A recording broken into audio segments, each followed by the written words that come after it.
Hello everybody, welcome back to the Jeremy Swenson Racing Channel. I'm Jeremy.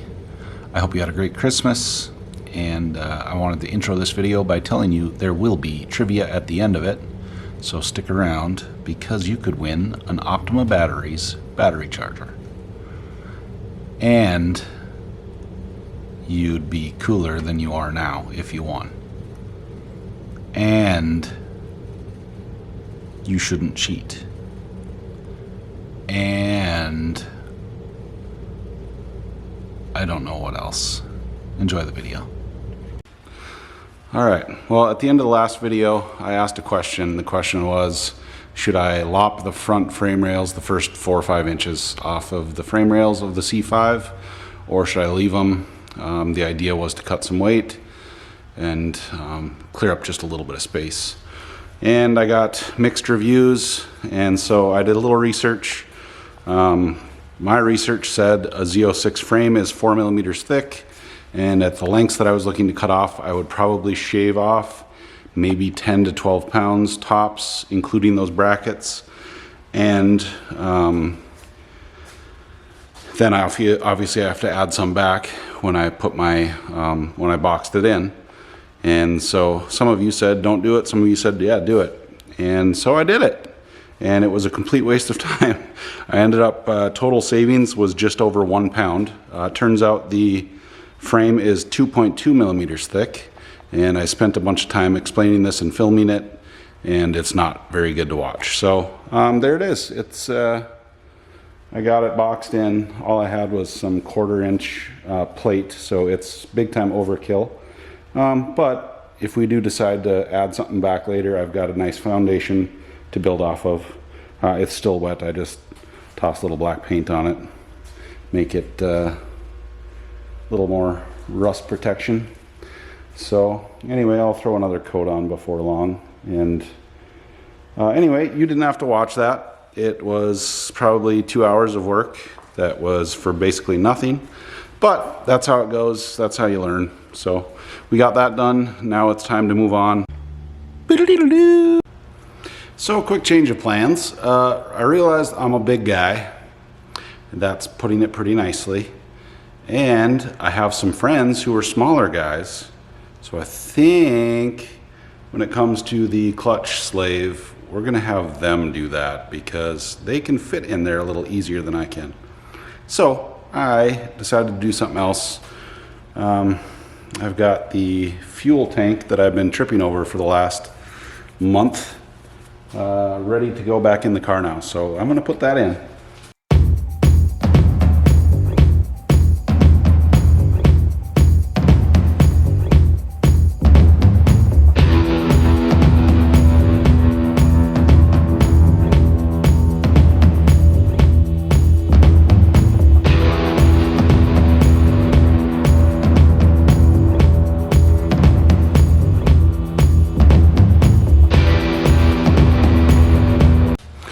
Okay, I shut you off because that took a lot longer than expected. Unfortunately, it was a little tight in there, so it took a little extra time. But we got the job done, so it's in. This is a fuel-safe fuel cell. They're apparently good stuff. This one is old, so the outside of it is pretty gross looking, but the insides are all new. So the baffling and the pump and all that stuff's new. And I just gave the bottom side a coat of paint. So you can see the inlet here. The braided hose here is just a vent. That's our fuel fill. And then we've got a feed and a return. It's a sending unit down here, which we're not going to bother with. Okay, I decided I wanted to get my seat mounted, so I've been in and out about 3-4 times trying to figure out a spot that I like. And I've got it in here, but obviously that's not the spot. I moved it out of the way, so I'm not going to bolt it down until I figure out my harness mounting. So luckily the holes in my seat for the upper shoulder harnesses line up nicely with the bar for where I have the seat set, but I don't love what they're using here for lap mounts. That one's just sort of welded in. which is probably fine, but I'd like to step up the angle iron here. The size of this stuff is not real thick. So I've got some really heavy duty angle iron. So I'm going to cut a couple pieces. I'm going to replace this one with some something a little bit more legit, and same over there. And then I'm going to bolt this one in just like this one is, and that one I'm going to probably bolt in and maybe also weld it in. And in case you're wondering, there is a bar that runs across the bottom. This is the these holes are the factory seat mounts. So there is a bar that runs across the bottom there for stability. So I can drill through that, and that should be more than enough for an anchor. So I'm gonna get busy on that. Off we go. Guys, I think I'm getting worse as I go. I just cut out some angle iron, and I intended for you guys to watch, but I forgot to start recording. So I don't know what to tell you. But you can see what we're upgrading here. So we went from what's probably 1/8 inch to 1/4 inch. So that'll be pretty stout. So I'm just going to mark some holes, drill them, and then instead of having a slot here, I'm going to have 2 smaller holes. So I'll run my lap belt here and a submarine belt on both sides here, roughly. Well, it'll be in this main piece, obviously. So anyway.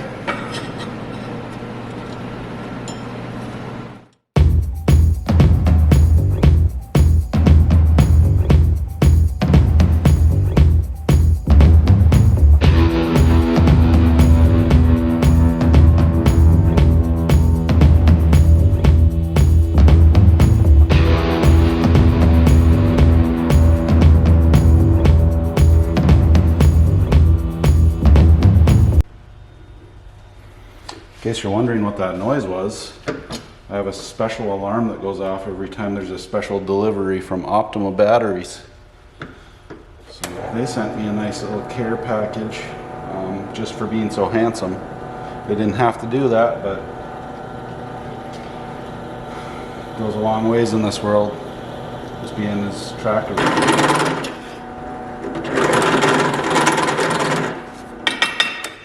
Okay. Wow, what fabrication. So I'm going to grab my little harnesses here, and let's see if those are going to fit. I think we're going to have to go a little bit bigger here, boys. Yeah, quite a bit bigger.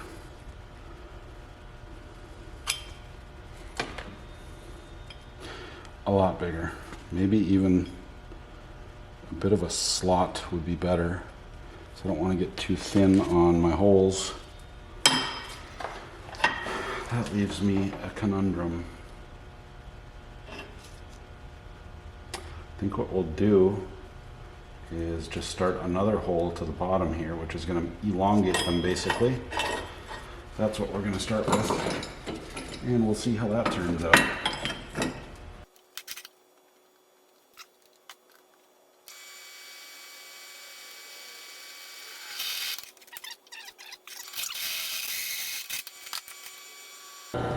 My anal friends, this is gonna really bother you, isn't it?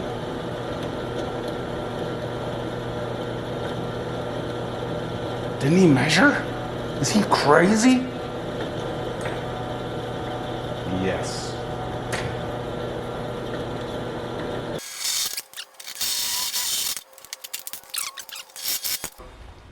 I think you can probably see what I'm up to. Let me see if my body saw blade fits in there. Un momento.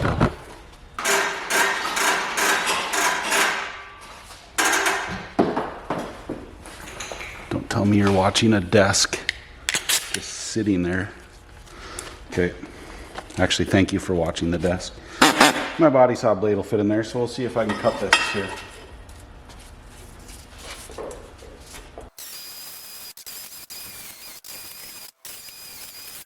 Okay, we got to kind of number 8 holes.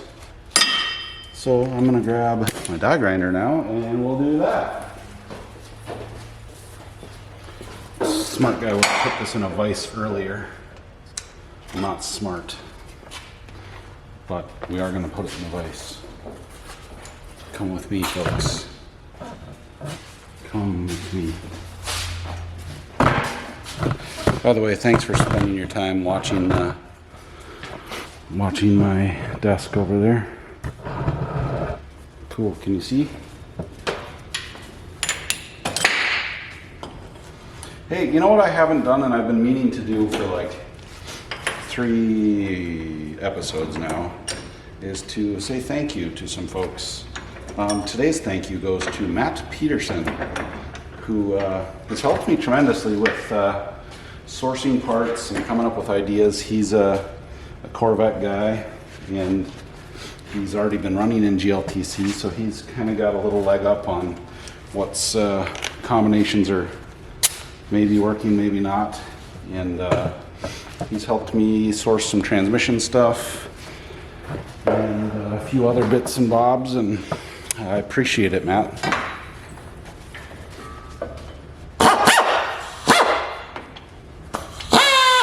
You know what?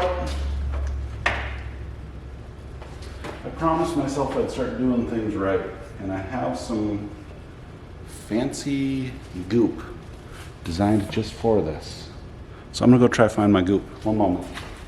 I think a lot of people use just bar soap, and I'm guessing that's just as good as what this is. But being I have this, I might as well use it. It's a lube tube, and it's made basically for this. It's probably more important if you're doing aluminum, which this is not. But look at us, now we're all lubed up.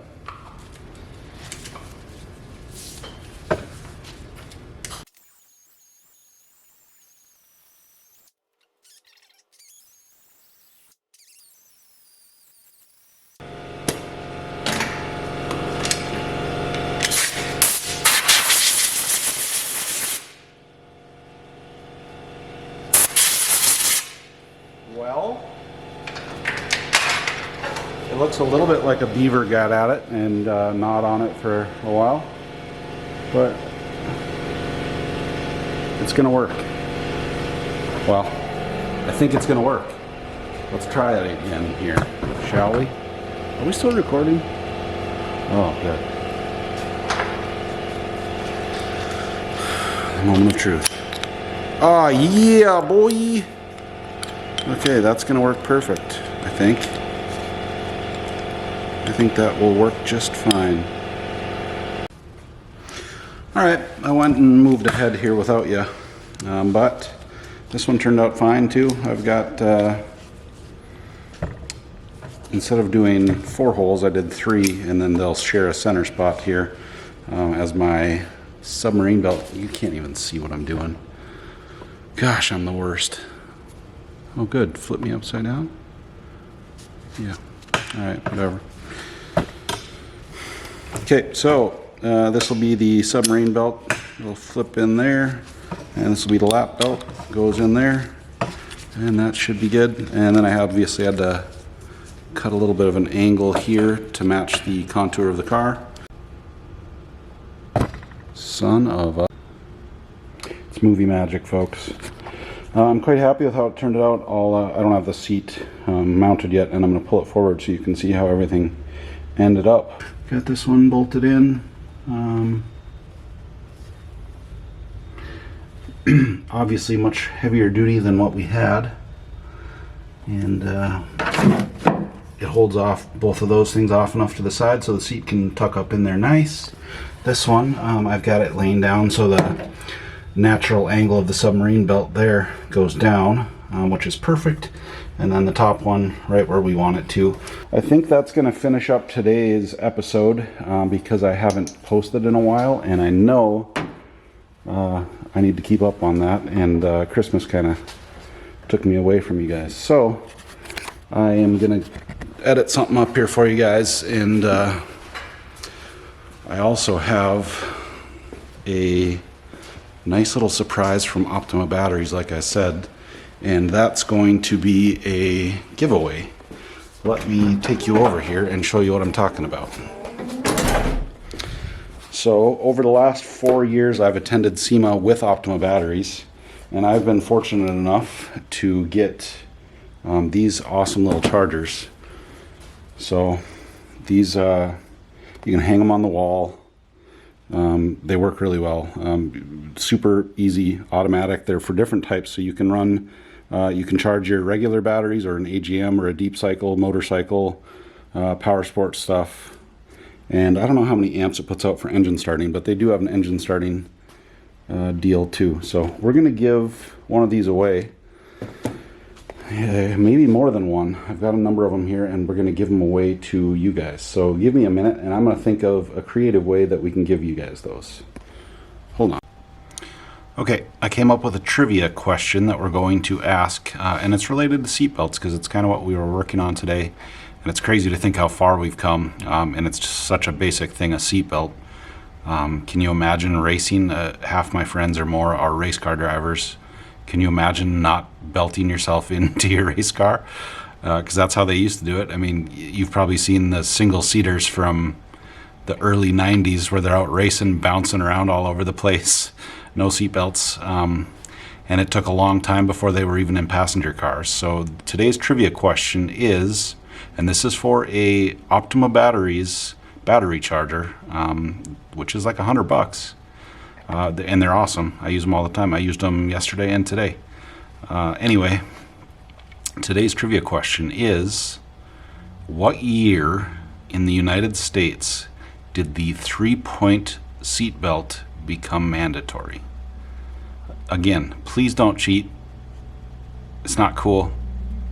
So just put in your guess. If you're wrong, you're wrong. If you're right, you win. Just don't cheat.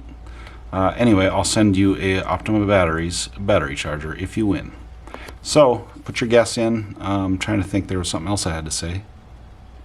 I could just make funny faces until I think of it.